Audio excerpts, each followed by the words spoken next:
সাফের শিরোপা পুনরুদ্ধারের সুবর্ণ সুযোগ দেখছেন বাংলাদেশের দুই ফুটবলার তপু বর্মন ও শেখ মোরসালিন।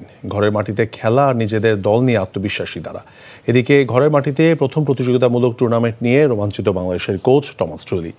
নভেম্বর অনুষ্ঠিত হতে যাওয়া সাফের লোগো উন্মোচন অনুষ্ঠানে এ কথা বলেন তিনি। মমিনুর রিপনের রিপোর্ট। লোগো উন্মোচনের মাধ্যমে উন্মাদনা শুরু হয়ে গেল সাফের 15তম আসরের। আগামী 4 থেকে 17 নভেম্বর ঢাকায় অনুষ্ঠিত হবে দক্ষিণ এশিয়ার এই মর্যাদাপূর্ণ টুর্নামেন্ট। 2003 সালের পর সাফের মুকুটটা আর ছুঁয়ে দেখা হয়নি বাংলাদেশের। 2009 ও 18 সালে আয়োজক হলেও গ্রুপ পর্বই পার হতে পারেনি লাল সবুজের দল।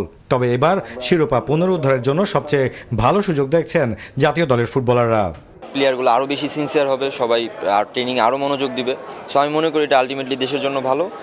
আর আমরা আরও চেষ্টা করব, আমরা আরও কীভাবে ভালো করা যায় নিজেকে ইমপ্রুভমেন্ট করার জন্য যেটা করতে আমরা সেটা করব এবং ইনশাল্লাহ আমরা সাফ এবার চ্যাম্পিয়ন হব।